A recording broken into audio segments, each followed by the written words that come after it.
Il est 8h.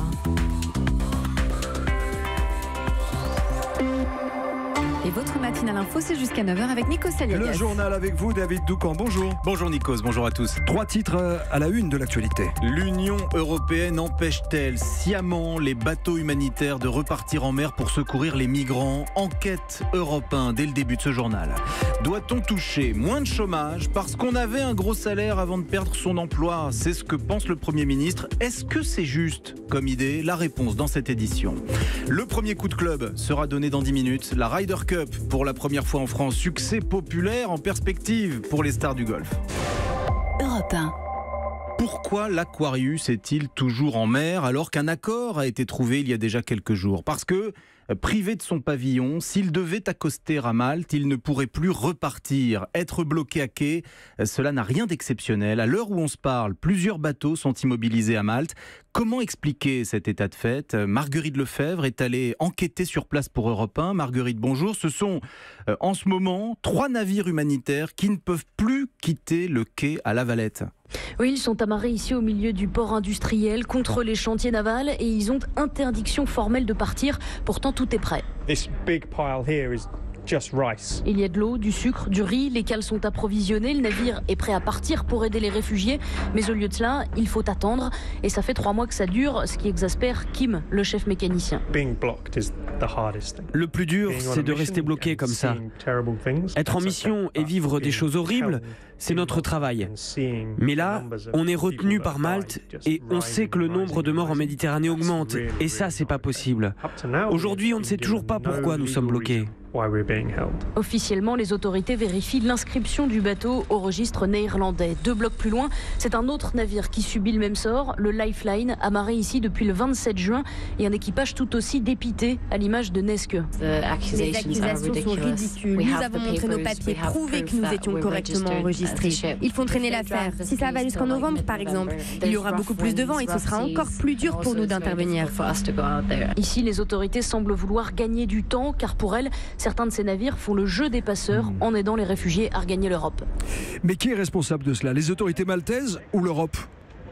Alors officiellement, oui, c'est à Malte que ça bloque. Ce sont les institutions de l'île qui peuvent autoriser les navires à repartir. Mais clairement, derrière, il y a une décision de l'Europe. Signe important, hier, 2 députés européens de l'Alliance social-démocrate sont venus visiter les bateaux. Il y avait notamment l'Allemand Dietmar Köster. C'est une question politique. Les débats juridiques autour de ces bateaux ne sont qu'un prétexte. Il y a un manque de volonté politique pour trouver une solution digne. Ce n'est pas un problème maltais, c'est un problème que nous devons traiter au sein de l'Union européenne. En attendant, les bateaux patientent et les équipages s'énervent. Le capitaine du Sea Fox, le 3e bateau amarré à Malte depuis le début de l'été, a reçu avant-hier une proposition du gouvernement maltais. S'il s'engage à arrêter ses opérations de sauvetage, il pourra reprendre la mer. Marguerite Lefebvre, merci, vous étiez en ligne depuis La Valette à Malte. Précisons que l'Aquarius est aujourd'hui le dernier bateau humanitaire à sillonner la Méditerranée. Il y en avait 10 au printemps. Le grand oral du Premier ministre hier, c'était à la télévision sur France 2 avec principalement une information à retenir, David. Oui, faut-il que les allocations chômage baissent plus vite pour ceux qui avaient un gros salaire avant de perdre leur emploi? Emmanuel Dutheil, bonjour. Bonjour. Vous êtes le chef du service France d'Europe 1. Le terme technique utilisé par Édouard Philippe, c'est dégressivité des allocations chômage pour les salaires très élevés. Qu'est-ce que cela veut dire? Eh bien aujourd'hui, si vous tombez au chômage, vous avez le droit à 24 mois d'indemnisation, un petit peu plus si vous êtes senior. Et vous touchez pendant cette période, chaque mois, 57% de votre salaire brut. La dégressivité des allocations chômage, c'est simple. Plus les mois avancent, moins vous avez de chômage. Alors généralement, c'est par palier, on va dire environ tous les 6 mois. Pour les défenseurs d'une telle mesure, la dégressivité est plus incitative pour le retour à l'emploi. On l'a déjà testé en France, c'était dans les années 90 et à l'époque, ça concernait tous les chômeurs. Mais est-ce que c'est juste au fond de sanctionner ceux qui gagnent le plus alors qu'ils sont encore dans l'emploi? Non, parce que là, Édouard Philippe justement ouvre la porte à une dégressivité uniquement pour une catégorie de chômeurs, les plus riches et les plus employables. Mais problème, ce sont eux qui cotisent le plus. Du coup, on serait vraiment dans un système à deux vitesses. Dans tous les cas, c'est seulement une piste pour le moment. Le gouvernement n'a pas la main sur ce dossier. Ce sont les partenaires sociaux qui doivent trouver les moyens de faire des économies. Si le MEDEF est pour, la CFDT, en revanche, considère que c'est une ligne rouge. Donc on ne sait pas encore à partir de quel montant de salaire on pourrait être concerné par cette idée. Il y a des pistes d'un député de La République En Marche qui avait dit aux alentours de 5 000 euros. Aux alentours de 5 000 euros. L'émission d'hier soir a aussi été marquée par le débat glacial avec Laurent Wauquiez. Alors la performance du Premier ministre Nikos a été saluée par son mentor en politique. Alain Juppé a déclaré, je cite, « L'émission politique, un exercice bigrement difficile ». On retrouve ici son vocabulaire. Édouard Philippe a bien sauté les haies. Fin de citation. Politique encore, Emmanuel Macron qui a reconnu une erreur, David. Oui, mais alors je vous rassure, pas une erreur de sa part. Ce sont les commentateurs qui se sont fourvoyés. Dans une interview accordée à l'émission Quotidien, le président est revenu sur sa boutade. Vous savez, les Gaulois réfractaires, un demi-mea culpa. Il a regretté que ces propos, dont il précise qu'ils avaient été prononcés avec humour, aient été mal compris. On en reparlera peut-être à 8h15 avec l'invité politique d'Audrey Crespo-Mara, Christophe Castaner, le ministre des Relations avec le Parlement. Une information Europe 1 de Guillaume Bier. Un grand abattoir a été en partie détruit par un incendie criminel cette nuit dans l'Ain. Cela s'est passé vers 1h du matin à Haut-Val-Romée. Plus de 3000 mètres carrés ont été touchés. Les pompiers ont constaté plusieurs départs de feu. Aucune revendication à ce stade. La gendarmerie a cependant ouvert une enquête. Europe 1. Yann Moix s'est clairement excusé, mais cela n'aura pas suffi à calmer Gérard Collomb. À suivre dans le journal, on parlera aussi de l'alerte sur des légumes surgelés.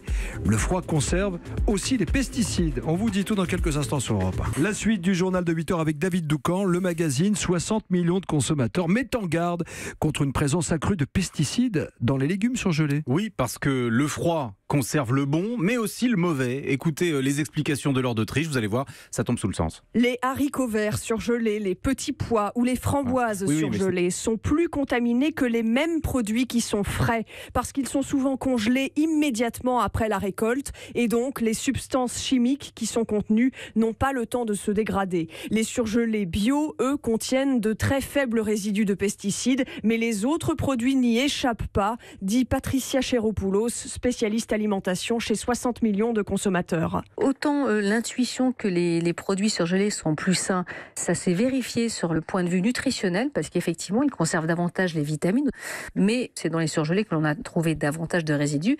On a trouvé également 2 ou 3 substances qui sont en revanche interdites en France et dans l'Union européenne, dans des haricots verts et dans des framboises. Quant aux risques pour la santé, ils sont faibles, répond 60 millions de consommateurs, les doses détectées ne dépassant jamais les limites maximales autorisées. Un bon point par ailleurs, presque toutes les références de tomates surgelées et de champignons de Paris surgelés qui ont été testés ne contiennent aucun résidu chimique.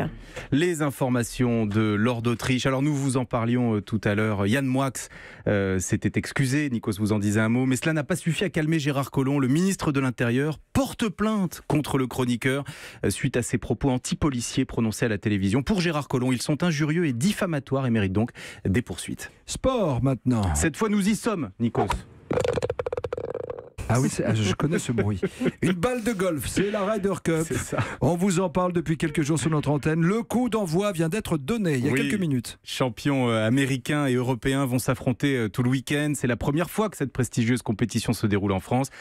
Corinne Boulou, bonjour. Vous couvrez l'événement pour Europe 1. Les portes du golf national de Saint-Quentin en Yvelines sont ouvertes depuis 6h30 ce matin. Et malgré cet horaire matinal, c'est une foule de passionnés qui se massent sous vos yeux.